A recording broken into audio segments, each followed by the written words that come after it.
धुरंधर धुरंधर part 2 और toxic, धुरंधर part 2 versus toxic, ये चल रहा है। ठीक है, बहुत सारी खबरें आई पिछले कुछ दिनों में कि बॉर्डर के साथ धुरंधर पार्ट 2 का जो है वो टीजर अटैच कर दिया जाएगा। अभी भी एक खबर निकल के आ रही है कि टीजर तैयार है और टीजर बहुत तगड़ा है। और खुद आदित्य धर ने बताया कि हम टीजर जो है वो कुछ दिनों में डालने वाले हैं और उसके बाद 5 मार्च को सुनना है कि ट्रेलर आएगा। ठीक है, और अभी देखो ये जो चल रहा है ना, अब इसमें से एक फिल्म तो पोस्टपोन होगी, इतना तो कंफर्म है।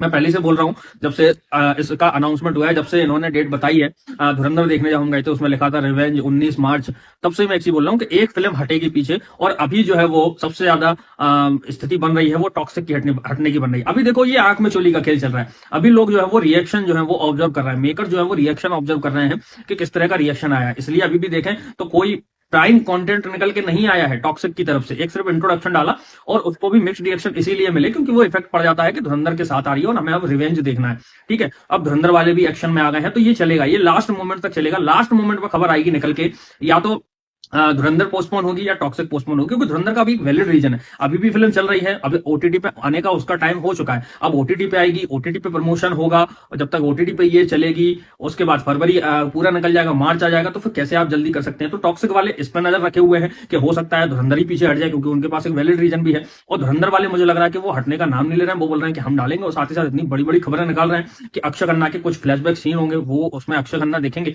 और आदित्य धर कैसे प्रेजेंट करेगा, फ्लैशबैक सीन्स में भी कैसे प्रेजेंट करेगा। आप सोचो धुरंधर पार्ट 2 देखने गए, अक्षय खन्ना का जिक्र हो रहा है कहीं पर रहमान डकैत का, और उसकी एंट्री उसी लुट ले गया गाने पे करा दी, पब्लिक उतने में पागल हो जाएगी। अब भैया एक और नया रिवर्स निकल के आया है कि इसमें विक्की कौशल का कैमियो होने वाला है। मतलब जो थ्योरी घूमी थी सारी सोशल मीडिया पे, वो सब मेकर्स ने जो है वो ऑब्जर्व करी है। वो मैं बोल रहा हूँ, मुझे लग नहीं रहा, क्योंकि मैं कई बार बोल चुका हूँ कि ये जो सोने के अंडा देने वाली ये मुर्गी होती है ना, इसको लोग क्यों ही अपने हाथ से जाने देंगे।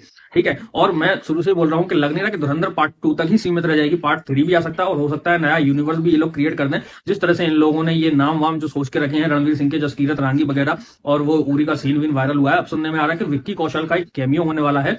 हो सकता है वहां पे हमजा जो है वो अपना काम कर रहा हो, यहाँ इंडिया में किसी की जरूरत पड़े, वहां पर विक्की कौशल के उरी वाले कैरेक्टर को इंट्रोड्यूस किया जाए, या हो सकता है कोई नए कैरेक्टर को इंडिया में इंट्रोड्यूस किया जाए। क्योंकि अभी जो दिखाया जा रहा था वो सिर्फ पाकिस्तान में दिखाया जा रहा था कि पाकिस्तान में अपना हीरो बवाल काटे मचा है, यानी कि अब बवाल काटने वाला है। अब हिंदुस्तान में जो कैरेक्टर आर माधवन ने प्ले किया था वो तो एक जो है वो राष्ट्रीय सलाहकार है। ठीक है, वो तो जो है वो उनका कागज पेन का काम है, साइन वाइन करने का काम है, स्ट्रेटेजी बनाने का काम है, उसको एग्जीक्यूट कौन करेगा। तो उसके लिए मुझे लग रहा है एक नया कैरेक्टर इंडिया में भी आ सकता है जो कि विक्की कौशल प्ले करने वाले हैं। मे भी हो सकता है कि वो उरी वाला ही कैरेक्टर हो, या मे भी हो सकता है कोई फ्रेश कैरेक्टर यहाँ पे दिखे और हमें आगे चल के एक नया यूनिवर्स बनता हुआ दिखे। आप लोगों का इस पर क्या टेक है, हमें लिखकर जरूर बताएं। चैनल को सब्सक्राइब करना ना भूलें। मिलते हैं आपसे बहुत जल्द और किसी ने वीडियो तक के लिए। जय हिंद, वंदे मातरम।